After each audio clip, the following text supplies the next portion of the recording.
بسم اللہ الرحمن الرحیم والسلام علی من اتبع الہدی۔ ہدایت کے اتباع کرنے والوں کو راحت دو جہاں قرآن چینل کی طرف سے سلام عرض ہے۔ تمام تعریفیں اس پروردگار کے لیے ہیں جس نے ہمیں ان گنت نعمتیں عطا فرمائی ہیں۔ لاکھوں درود و سلام ہو محمد و آل محمد پر۔ صاحبان ایمان، سامعین کرام، ہمارے آج کے سبق کا موضوع ہے سورہ بقرہ کی آیت نمبر 211۔ تو آئیے پروردگار کے پاک نام سے اپنے سبق کا آغاز کرتے ہیں۔ بسم اللہ الرحمن الرحیم۔ سل بنی اسرائیل کم آتیناہم من آیۃ بینات ومن یبدل نعمت اللہ من بعد ما جاءتہ فإن اللہ شدید العقاب۔ ترجمہ: آپ بنی اسرائیل سے پوچھیں کہ ہم نے انہیں کتنی واضح نشانیاں دیں، اور جو شخص اللہ کی نعمت پانے کے بعد اسے بدل ڈالے تو اللہ یقیناً سخت عذاب والا ہے۔ تفسیر: یہ آیت بنی اسرائیل کی روش اور طور طریقوں کے بارے میں ہے کہ وہ واضح آیات اور نعمات الہی کے حصول کے بعد کیسے انہیں بدل دیتے تھے، کفران نعمت کرتے تھے، اور نتیجے کے طور پر وہ عذاب میں گرفتار ہو گئے۔ نعمت کی تبدیلی کا مفہوم یہ ہے کہ انسان اپنے پاس موجود وسائل، توانائیاں اور مادی اور معنوی صلاحیتیں تخریبی اور انحرافی راستوں یعنی گناہ اور ظلم اور ستم میں استعمال کرے۔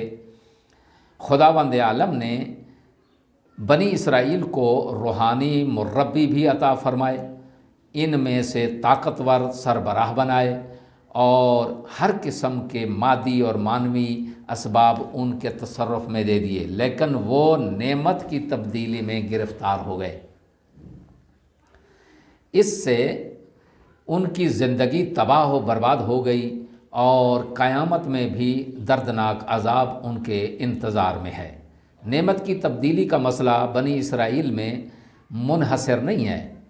اس زمانے میں بھی دنیائے صنعت اس عظیم بدبختی میں مبتلا ہے، کیونکہ انسان کے اختیار میں اگرچہ آج بہت سی نعمتیں ہیں اور توانائیاں ہیں جو تاریخ کے کسی دور میں بھی انسان کو نصیب نہیں ہوئیں، لیکن انبیاء اور مرسلین کی آسمانی تعلیمات سے دوری کی وجہ سے وہ تبدیلی نعمت کے عمل میں گرفتار ہے، اور انہی نعمتوں کو وحشتناک حد تک اپنی فنا اور نابودی کی راہ میں صرف کر رہا ہے۔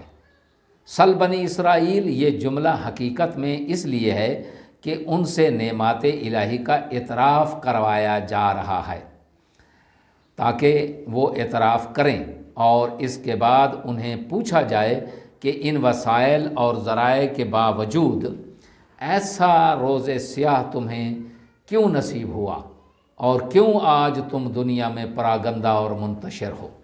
اس آیت میں خطاب اگرچہ رسول اکرم صلی اللہ علیہ وآلہ وسلم سے ہے، لیکن ان لوگوں کو سمجھانا مقصود ہے جو اللہ کی واضح اور صریح نشانیوں کے باوجود اس پر ایمان نہیں لاتے۔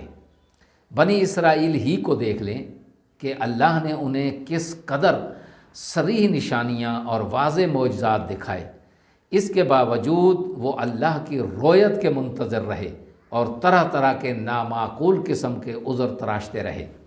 اس آیت کے دوسرے حصے میں اللہ تبارک و تعالیٰ اپنا ایک عام قانون بیان فرما رہا ہے کہ جن لوگوں کو اللہ تبارک و تعالیٰ اپنی نعمتوں سے نوازتا ہے، دنیا میں دوسروں پر برتری دیتا ہے، ہدایت اور رہنمائی کے لیے ان کے پاس انبیاء بھیجتا ہے اور انہیں واضح اور صریح معجزے دکھاتا ہے، اس کے باوجود بھی وہ ان نعمتوں کو بدل ڈالیں اور ان کے ذریعے دارین کی سعادت حاصل کرنے کی بجائے شقاوت پر ڈٹے رہیں، تو پھر اللہ سخت عذاب دینے والا ہے۔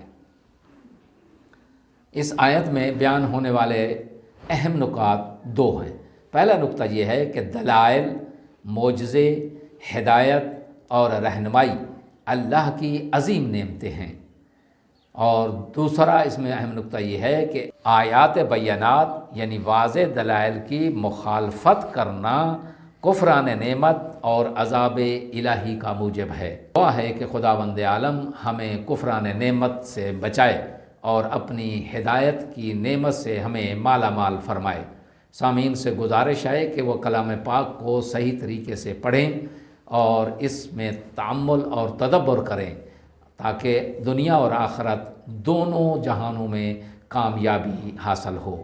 وآخر الدعوانا ان الحمد للہ رب العالمین۔